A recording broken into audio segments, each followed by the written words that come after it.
Assalamualaikum warahmatullahi wabarakatuh. Di sini kami dari kelompok satu akan mempresentasikan hasil uji PLSM. Nah, hasil analisis belum dihilangkan. Di sini terdapat beberapa nama ya ini ya. Ini sebelum dihilangkan ini yang dihilangkan itu nilai yang kurang dari 0,6. Ini yang belum ada hasilnya. Nah, ini setelah dihilangkan hasilnya seperti ini. Ini itu sudah dihilangkan yang 0,0 yang kurang dari 0,6. Nah, terus ini yang tidak ada hasilnya seperti ini itu tidak terkena anak panah. Perkenalkan, nama saya Gadisa Zahra Maulidia dengan NIM 081.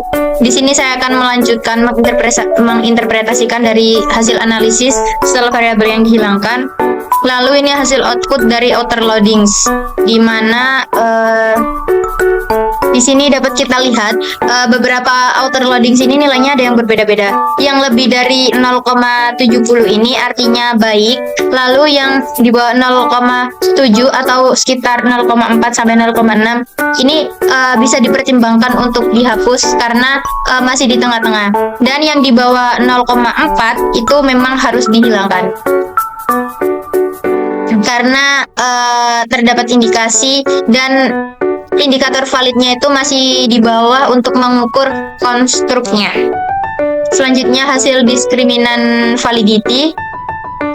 Di sini di diskriminan validity AV nilai action knowledge itu 0,788.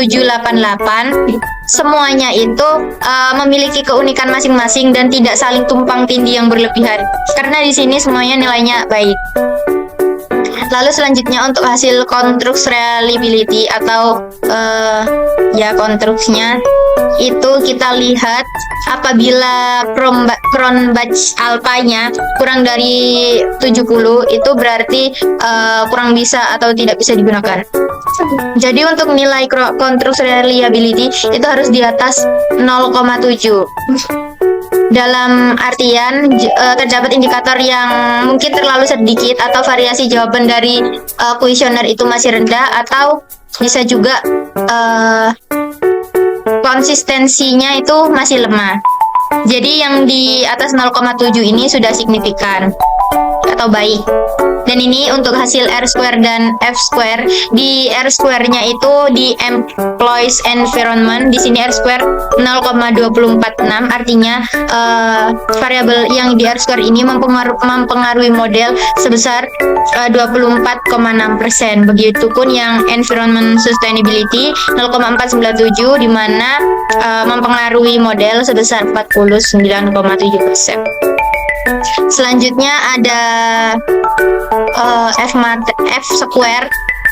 Di sini itu terdapat kriteria-kriterianya yang 0,02 itu kecil dan 0,15 sedang, dan yang mendekati 0,35 atau 0,32 di sini itu termasuk kategori sedang.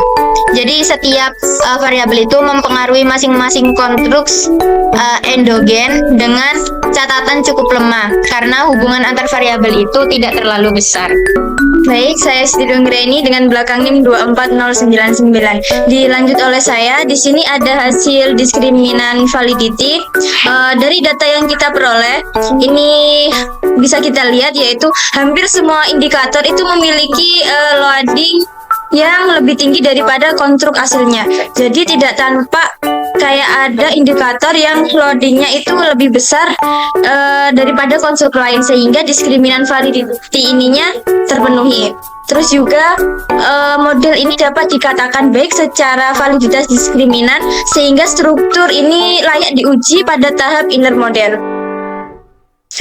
Yang kedua, yang selanjutnya ini ada hasil PET koefisien.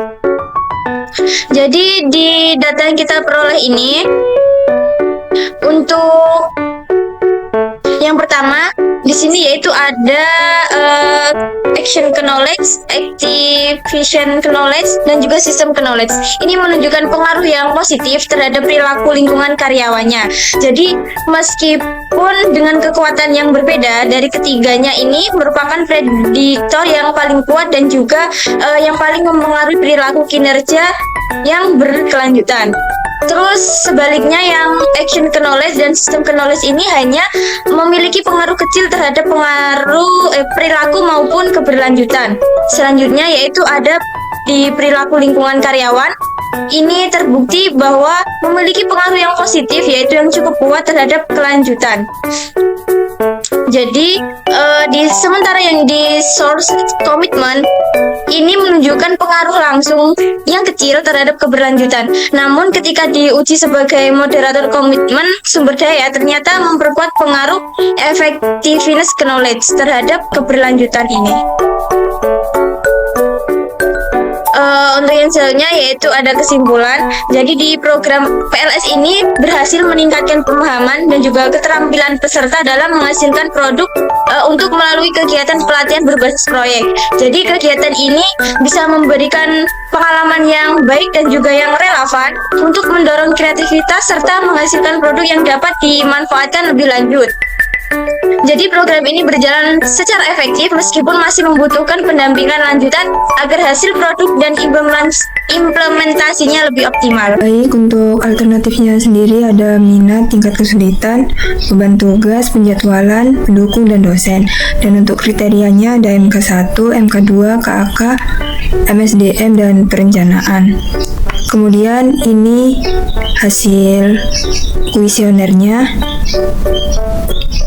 Setelah mendapatkan hasil kuesionernya, kita masukkan ke AHP kalkulator dan kita lihat pada prioritinya yang awalnya persen kita jadikan ke pecahan. Contohnya itu 132%. Kita jadikan 0,132 dengan cara 132 dibagi 100. Itu juga berlaku untuk minat, tingkat kesulitan, beban tugas, penjadwalan, pendukung, dan dosen juga. Setelah itu, untuk menentukan perankingan, bisa kita jumlahkan hasil dari perkalian alternatif dan kriteria. Contohnya ini seperti MK1 0,132 dikali 0,178, 0,313 dikali 0,89, dan seterusnya. Begitupun juga ada MK2, perencanaan, MSDM, dan KAK. Yang selanjutnya yaitu perankingan dan konsistensi. Berdasarkan hasil perankingan mata kuliah dengan nilai tertinggi yaitu MK1 dengan nilai 0,286 dan dilanjut oleh KAK dengan nilai 0,246, terus perencanaan dengan nilai 0,204, terus MK2 dengan nilai 0,192, dan yang terakhir yaitu MSDM dengan nilai 0,01 dan memperoleh aging value sebesar 14,919 serta nilai CR-nya yaitu 1,4, berarti kurang dari 10%. Dan hasil perhitungan tersebut tidak konsisten. Hal ini menunjukkan bahwa analisis AHP pada data ini belum dapat dijadikan dasar pengambilan keputusan yang akurat, sehingga perlu dilakukan perhitungan ulang. Ada kesimpulan yang mana di sini berdasarkan analisis AHP dalam hasilnya itu diperoleh MK1 menjadi mata kuliah dengan prioritas yang tinggi karena memiliki bobot paling besar, dan selanjutnya ada MK2 dan juga perencanaan bisnis yang mana, dan yang terakhir ada MSDM yang mana hasilnya itu menunjukkan bahwa mahasiswa lebih disarankan untuk mengambil MK1 terlebih dahulu karena nilainya itu nilai CR-nya itu sebesar 1,4, bahwa penilaian ini itu yang dilakukan masih belum konsisten sehingga hasil bobot tersebut itu belum sepenuhnya dapat dijadikan acuan yang relevan. Oleh karena itu masih perlu dilakukan evaluasi ulang untuk perbandingan hasilnya dan juga rekomendasi yang menjadi lebih valid dan juga lebih akurat nantinya.